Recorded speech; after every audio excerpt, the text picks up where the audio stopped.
Now, to talk about all this and more, I want to bring in my next guest. You know him well, New York Post columnist, author, and founder of Wrong Speak Publishing, Adam B. Coleman. Adam, welcome back to the U.S. Report. I wanted to bring you in here, first of all, because Kamala Harris released a new 5-point plan to win back the African-American vote, and if I'm to believe her, I should probably apologize for interrupting you in the middle of betting on cryptocurrency and smoking weed. What did you make of the vice president's plan, and talk us through some of the points that she had there in that strategy? Yeah, what I thought overall was that it does absolutely nothing beneficial. And if the target audience, was people like me, Black American male who votes, then it really didn't come anywhere close to being impressive whatsoever. What's very interesting about some of those points is that she's saying that this is stuff that's going to benefit Black American men and others, for one of them. So what they basically did was scrounge up a bunch of things that they plan on doing, put Black American men on it, and kind of smoothed it over, and try to make it seem like this is something that she's thought long and hard about to give us. But, It just seemed absolutely bizarre to me, because one of the things she talked about was legalizing marijuana, which to me, given that she bragged once upon a time about having thrown thousands of people in jail for marijuana offenses, this seems like quite a bit of a change of heart here. Well, it's not even a change of heart. She really doesn't have any solid principles. Kamala Harris is just as fake as a purse you'd find in Chinatown. I mean, that's her biggest issue. The more she talks, the more voters are really getting to know her. As vice president, she's pretty hidden, but now she's speaking, right? She's getting pressed, and she's not used to being challenged. And now you're getting to see what she actually believes. And she believes in whatever it takes to win. That's basically it. So the American voter, including Black Americans, who she's trying to win over specifically, we see right through it. And more of us are saying that this person is fake.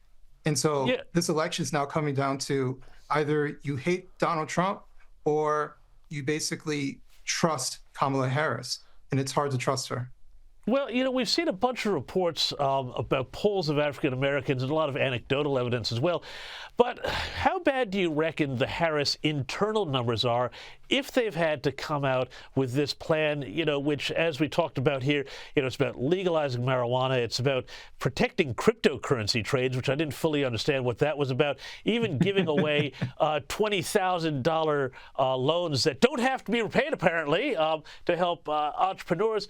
All of this seems like just it's sort of patronizing and buying votes, and it seems to me that if a Republican had said these sorts of things, which kind of are based around some stereotypes and stuff, they'd be really getting taken to task by the press. But how bad do you think her internal polls must be that they've had to go down this road?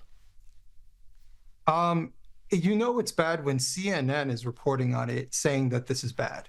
That's how you know it's bad. And we obviously know that the Beltway is very in tune with the mainstream media and what they're reporting on. We already know that these campaigns get all different types of analytics.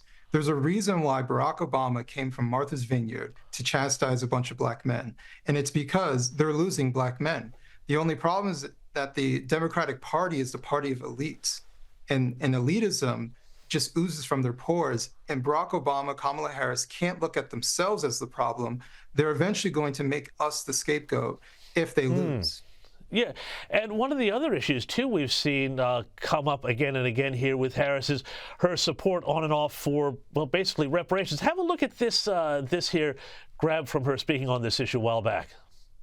We all know that America became great, off the backs of free Black labor. So my agenda, well, first of all, on the point of reparations, it has to be studied. There's no question about that. And I've been very clear about that position. So there she was going on the Charlemagne the God podcast there, trying to pander, I guess, and then saying, well, hey, we should consider this or study the issue. What did you make of that? It was basically a non-answer. The truth is that Democrats are never going to give anyone who's in support of reparations. Gavin Newsom put this whole team together to investigate reparations and what it would look like, and had them go back and forth deliberating, and came back with so much money that it would bankrupt the state of California.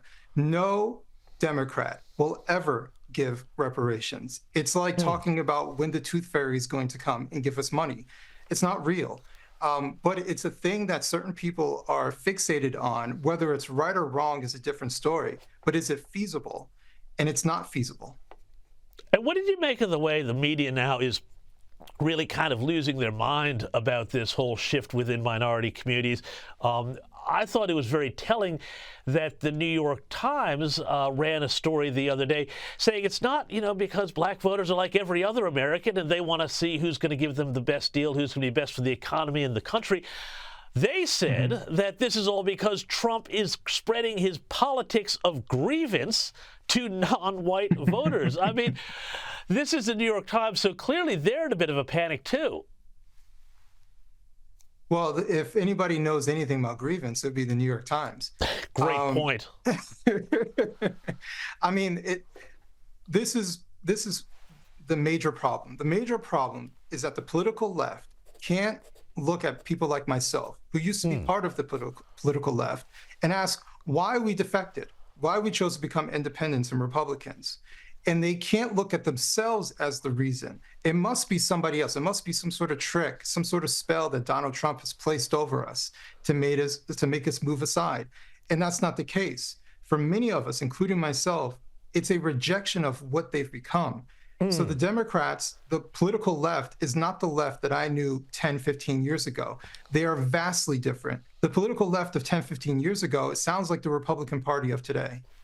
So throw forward 2 or 3 weeks here to the election. Do you think that the number of black voters in America, are they going to shift this time? Because there was a fair bit of talk about this in 2020, but in the end, the numbers kind of settled back down, around where they had been in previous elections. Do you reckon it's the real deal this time, the move? Yes, I do. I think it's going to be closer to 15%, which is a lot. It doesn't sound like a lot, but historically, Democrats have received 90+% of the Black American vote. I think Donald Trump, at one of his elections, was about 8% or so, which was relatively high. Barack Obama, when he was elected, received 95%. Yeah. I think we're looking at maybe going upwards of 15, maybe slightly higher % of Black Americans voting for Donald Trump in this upcoming election. I think I've seen anecdotes. I've seen so much rejection of Kamala Harris, and she's stuck in this position campaigning. They took out Joe Biden for a reason, and now they're stuck with her. And I think she's a poor candidate. She's always been a poor candidate. And that's why she got out of the race in 2020 so quickly, because she was a poor candidate. And so now Barack Obama's over there talking to Joe Biden. They have to reap what they sowed. They forced the man out to put her in, and she may actually cost him an election. And she has not won one single primary vote. Adam B. Coleman, thank you as always for your time. Always appreciate it.